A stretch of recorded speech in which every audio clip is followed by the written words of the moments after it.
Good morning, students. How are you all today? Well, we'll be continuing with your next topic, and that is habitat of microorganism. In your previous class, we have discussed about the microorganisms, their characteristics, and today we are discussing in detail about their habitat. Habitat means place where an organism is found, where it can reproduce comfortably, where it can find food and shelter easily. That place is known as habitat. So when it comes to the habitat, microorganisms, they are found everywhere. हर जगह you can see microorganism. Well, like air, habitat में क्या क्या हो सकता है? It could be air. Air में, हवा में माइक्रोऑर्गेनिजम्स आर प्रेजेंट. हमारे आसपास जो एयर है उसमें क्या है? बैक्टीरियाज हैं. There are lots of microorganism around us. Second is water. Microorganism they are found in water as well. अगर वाटर की बात करें तो जो एक्सट्रीम कंडीशन है, जहां हम बात कर रहे हैं हॉट स्प्रिंग्स की. हॉट स्प्रिंग मीन्स गर्म पानी के जो झरने हैं वो, ice cold water and salty sea water, ये जितने भी हैं what they are not the favourable one. ये फेवरेबल नहीं है, they are unfavourable. But then too in these cases also यहाँ पे कौन एग्जिस्ट कर रहे हैं? यहाँ पर जो माइक्रो ऑर्गेनिज्म वो एग्जिस्ट कर रहे हैं. बहुत टिपिकल जो हैबिटेट है वहां पर भी you can find micro organism very easily. तो जहां लाइफ इजीली नहीं मिल पा रही है वहां पर किन्होंने ऑक्यूपाई कर रखा है उस प्लेस को भी? माइक्रो ऑर्गेनिज्म में ऐसी एक्सट्रीम कंडीशन में भी हमको दिखाई देते हैं, मतलब मिलते हैं. We can not see them. Now the soil. Soil में माइक्रो ऑर्गेनिज्म प्रेजेंट है. जो नॉर्मल सॉइल होती है उसमें हमें माइक्रो ऑर्गेनिज्म जो है वहां पे अवेलेबल रहते हैं. अगर हम बात करें डेजर्ट की सॉइल, यहाँ हम या बात करें मार्शी सॉइल के बारे में, वहां पर भी क्या है कि माइक्रो ऑर्गेनिज्म जो है वो प्रेजेंट होते हैं. डेजर्ट ड्राई सॉइल है, ठीक है, उसमें फर्टिलिटी इतनी नहीं है, वहां पर भी माइक्रो ऑर्गेनिज्म प्रेजेंट है. मार्शी जो सॉइल है, जो दलदल वाली सॉइल है, जहां पर ऑक्सीजन इजीली अवेलेबल नहीं हो पाती है, उस प्लेस में भी कौन प्रेजेंट है? माइक्रो ऑर्गेनिज्म प्रेजेंट है. तो और अगर हम बात करें उनके हैबिटेट के बारे में, तो एक और हैबिटेट कौन सा है? Dead and decaying organic matter. जो भी डेड ऑर्गेनिक मैटर है, जो डिकेइंग ऑर्गेनिक मैटर है, वहां पर भी कौन सर्वाइव कर रहे हैं? वहां पर भी माइक्रो ऑर्गेनिज्म जो है वो अवेलेबल हैं. जितने भी बैक्टीरियाज होते हैं, जितने भी फंजाई होते हैं, वो क्या करते हैं? जितने भी डेड जितना भी ऑर्गेनिक मैटर है उसको डीके करने का काम करते हैं, उसको स्मॉल पार्टिकल्स में ब्रेक डाउन करने का काम कर रहे होते हैं. Next comes some grow on other organism और they can be available freely. कुछ जो माइक्रो ऑर्गेनिज्म है they will grow on other organism, और कुछ जो माइक्रो ऑर्गेनिज्म है दे कैन ऑकर फ्रीली. अगर हम बात करें उन माइक्रो ऑर्गेनिज्म की जो ग्रो कर रहे हैं अदर ऑर्गेनिज्म पे, तो उसका एग्जांपल है फंगस का. रिंगवॉर्म, जो स्किन इन्फेक्शन है उसमें क्या हो रहा है? फंगस ग्रो कर रही है स्किन के ऊपर ह्यूमन बींग की, उससे रिंगवॉर्म कॉज कर रही है वो.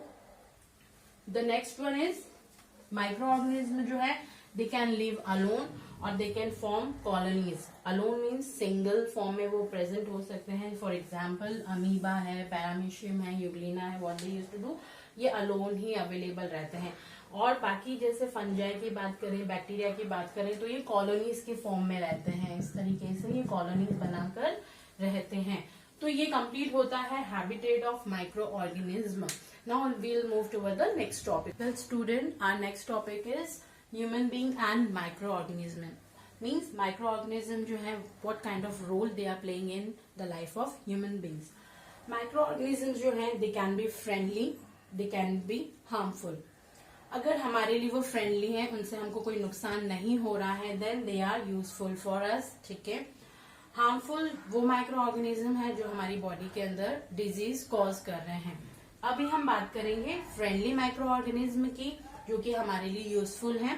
तो हम चलते हैं किस वे में वो यूजफुल है. तो first, in the preparation of curd, bread and cake. Micro organism हमारे को हेल्प कर रहे हैं किन चीजों के प्रिपरेशन करने में? दही की प्रिपरेशन करने में, ब्रेड एंड केक के प्रिपरेशन में. कैसे? बैक्टीरियम. अगर हम सिंगल बैक्टीरिया की बात कर रहे हैं तो singular is bacterium. Bacterium lactobacillus जो है it helps in the formation of curd from milk.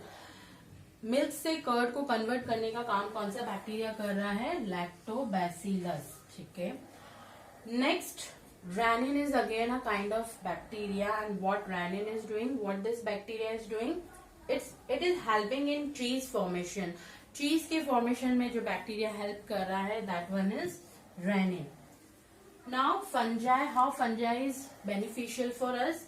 Fungi का एग्जाम्पल है yeast. Yeast is useful in making bakery product. जितने भी बेकरी प्रोडक्ट्स होते हैं उनमें ईस्ट का यूज किया जाता है. what kind of help yeast is doing? It helps in the fermentation of dough. जो डो होता है, जो हम ऑल पर्पस फ्लोर लेते हैं और उसमें जो भी इंग्रेडिएंट्स हम ऐड करते हैं, उस डो को, उससे जो डो प्रिपेयर होता है उसके फर्मेंटेशन में ईस्ट रोल प्ले करती है. क्या रोल प्ले करती है? जब यीस्ट रेस्पिरेशन करती है उस दौरान वो रिलीज करती है कार्बन डाइऑक्साइड, और इस कार्बन डाइऑक्साइड की वजह से क्या होता है, जो डो होता है वो राइज हो जाता है. हम जब डो लगा के रखते हैं उसके बाद उसको जब लेफ्ट ओवर कर देते हैं, रेस्ट करने देते हैं कुछ टाइम के लिए, तो उसकी क्वांटिटी जो है वो बढ़ जाती है. क्यों बढ़ रही है? क्योंकि उसके अंदर क्या हो गया है, कार्बन डाइऑक्साइड जो है वो रिलीज हो गया है. जब इसको हम बेक कर रहे होते हैं, जिस भी प्रोडक्ट को, लाइक केक है, ब्रेड है, जब इन्हें बेक किया जाता है उस समय क्या होता है, इनके अंदर जो कार्बन डाइऑक्साइड है वो डिसॉल्व होके एस्केप होने का काम करती है, और इस वजह से जो भी हम चीज प्रिपेयर कर रहे हैं, फूड आइटम, वो फ्लफी हो जाता है, स्पंजी हो जाता है और पोरस हो जाता है. लाइक ढोकला है, इडली है, केक्स हैं, ब्रेड है, they all are fluffy and spongy. Now will be understanding what is fermentation.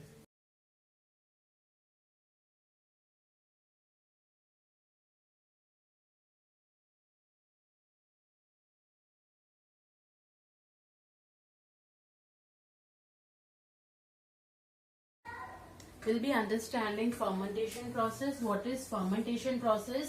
The enzymatic breakdown of large organic molecule into smaller ones in the absence of air. This process is known as fermentation. Fermentation में क्या हो रहा है? Breakdown हो रहा है organic molecule का, जो कि कैसा है, लार्ज है.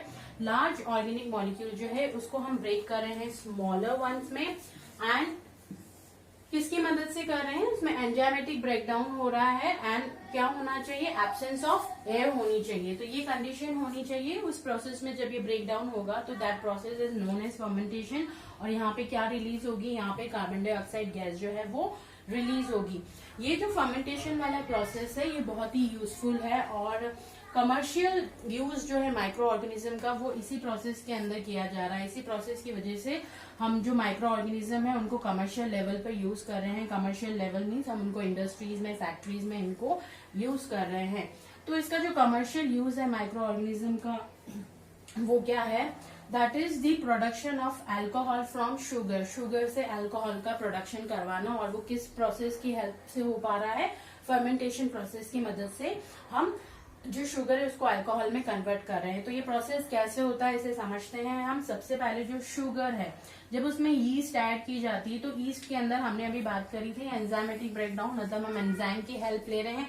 तो यहाँ पे कौन सी एंजाइम है जो हेल्पफुल है, जाइमेज एंजाइम जो है ये क्या कर रही है, ये शुगर को ब्रेक कर रही है ग्लूकोज में एंड फ्रक्टोज में.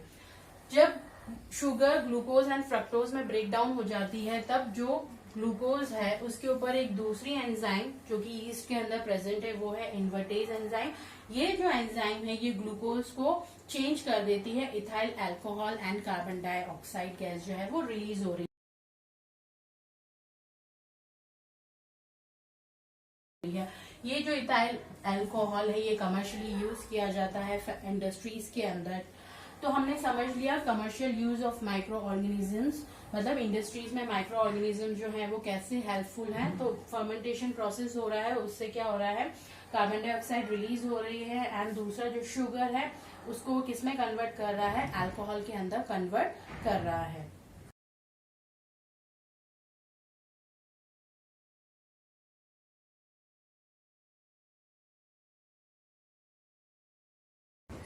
वेल स्टूडेंट्स, आई होप यहाँ तक आपको ये टॉपिक अच्छे से क्लियर हो गया होगा. आप ये जो टॉपिक्स हमने समझे हैं ना, प्रैक्टिकली खुद से करके देख सकते हैं. आप खुद से जो हमने यहाँ पे जो बैक्टीरिया पढ़ा था लैक्टोबैसिलस, जो कि कर्ड फॉर्मेशन में रोल प्ले कर रहा है, तो आप खुद से घर पे कर्ड जमा के, आप मिल्क से कर्ड जमा के आप देख सकते हैं कि ये लैक्टोबैसिलस कैसे धीरे धीरे कन्वर्ट करता है मिल्क को कर्ड के अंदर। सेकेंडली, अगर आपके घर में यीस्ट पाउडर अवेलेबल है तो आप खुद से डो लगा के इसको डो में मिला के प्रिपेयर कर सकते हैं। एंड आप देख सकते हैं कि क्या वो फर्मेंट होता है, क्या क्या वो राइज हो रहा है, क्या डो अपने जो नॉर्मल जो क्वांटिटी उससे उसकी क्वांटिटी इंक्रीज हो रही है या नहीं हो रही है। तो प्रैक्टिकली भी आप ये जो टॉपिक्स हैं आप घर में परफॉर्म करके इजीली समझ सकते हैं।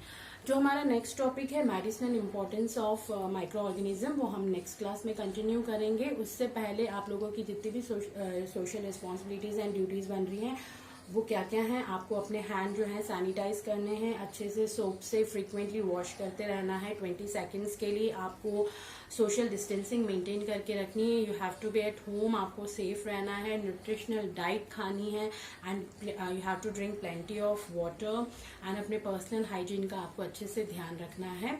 You have to be fit and healthy. Thank you so much.